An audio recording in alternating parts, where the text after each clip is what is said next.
Alright, let's dive into some crazy NFL drama and one of the most shocking, yet totally avoidable, blunders we've seen this season. I'm talking about none other than Jonathan Taylor's fumble against the Denver Broncos, an event that might go down as the costliest drop in NFL history. Trust me, grab your popcorn, because this one's a wild ride. The scene: Colts vs. Broncos, a game of missed opportunities. So, the Indianapolis Colts are up against the Denver Broncos, and things are already getting tense. The Colts, who are fighting for their playoff lives, look like they might be taking control. Enter Jonathan Taylor, who has a clear path to the end zone and seems to be headed for a 41-yard touchdown run. Easy, right? I mean, it's Jonathan Taylor, he's been nothing short of spectacular all season. But, oh no, just as he nears the goal line, he decides to take a little vacation and, in the process, drops the football, not even under pressure. Just a classic, oops, moment. This wasn't a hit or an arm tackle that caused the drop. Nope, Jonathan Taylor casually lets go of the ball. With no defenders around him, the football just falls out of his hands and rolls into the end zone, where it then goes out of bounds. Initially, the refs called it a touchdown, but after reviewing it, they quickly realized that Taylor didn't actually cross the goal line with the ball. They reversed the call and, yep, that's right, a touchback instead of a touchdown. And just like that, the Broncos get the ball back, and the Colts' dreams of a playoff push just took a serious hit. The fallout from the fumble. Now, let's break this down a bit more because this isn't just about a simple fumble. Oh no, this blunder was the turning point in the game. The Colts had the chance to go up 20-7, which would have been a massive swing in their favor. But instead, thanks to that costly mistake, they didn't get the 6 points. Instead, the Broncos seized the opportunity and ended up scoring 24 unanswered points, cruising to a 31-13 victory. So, let's do a little math here. Folks, if Taylor had secured that touchdown, the Colts would have been ahead by 13 points, and that could have been a whole different ballgame. But instead, they ended up with the game-changing fumble. And now they're 3 games back in the AFC wildcard race. Yikes. Jonathan Taylor's reaction: owning up to the blunder. After the game, Taylor owned up to the mistake. And honestly, I give him credit for handling it like a pro.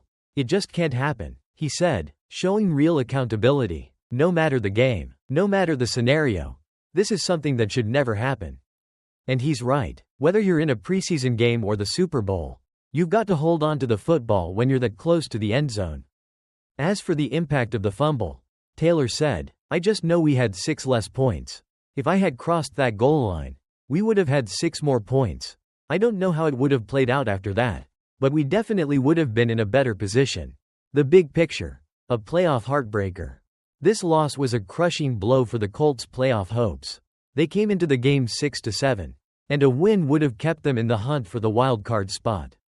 But now, after falling to 6-8, they're in a tight race with the Broncos, Chargers, and Texans. That 3-game deficit might as well be a mountain at this point.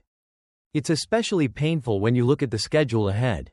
The Colts had 3 winnable games left: the Titans, Giants, and Jaguars. Instead of being in control of their destiny, they now need to rely on some miracles from other teams. And that's a tough ask. Fantasy football players, the real victims. Let's talk about fantasy football for a second.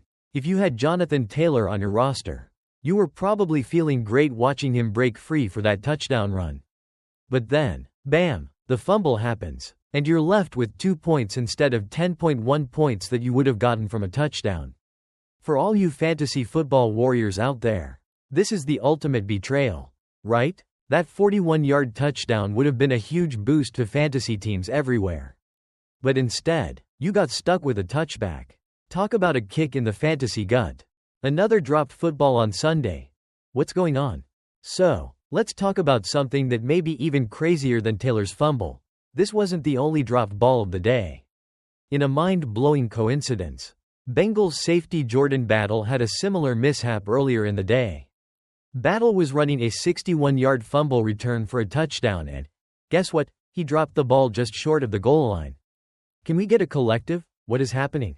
Now, in Battle's case, it wasn't intentional. He wasn't trying to showboat or celebrate too early, he just messed up. But it's still a pretty bad look. And it makes you wonder, are NFL players really learning from past mistakes? Apparently not yet. In fact, this kind of play has become almost legendary in the NFL. Remember Deshaun Jackson back in 2008? He was dancing at the goal line against the Cowboys and, instead of scoring a touchdown, he fumbled the ball before crossing the line. To this day, that moment is one of the most memorable mistakes in NFL history. So yeah, we've seen this play before, and yet, it keeps happening. Why do these drops keep happening? You'd think by now, NFL players would have learned their lesson. But no, whether it's showboating, lack of focus, or just sheer carelessness, these mistakes happen, and they cost teams dearly. And at this level, where every point counts, you just can't afford to be sloppy with the football. I mean, come on, guys, you've got to treat the ball like it's gold when you're that close to the goal line. Get that touchdown, and then go celebrate. Don't celebrate before you've crossed the line, unless you want to see your team go from playoff contention to a serious setback in a matter of seconds. So, what's next for Jonathan Taylor and the Colts? After this game, it's going to be tough for the Colts to bounce back, with only 3 games left and so much ground to make up. They'll need a miracle to squeeze into the playoffs. But the real question is, can they hold on to the football when it matters most? They've got to move on from this mistake and focus on their remaining games. But Jonathan Taylor's fumble will probably haunt them for the rest of the season, if not longer. Closing thoughts. Hold on to the ball.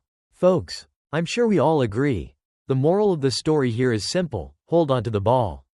No matter what, if you're running for a touchdown, just focus on crossing that line first before you start dancing. Because, trust me, dropping the ball before you cross the goal line? Yeah, that's a quick way to lose a game and ruin your playoff chances. Alright, that's all I've got for you today. If you enjoyed this breakdown, be sure to hit that like button, subscribe, and share this video with your friends. We'll be back with more NFL content soon. So don't miss out, stay tuned, and as always, keep that football in your hands, preferably across the goal line. See you next time.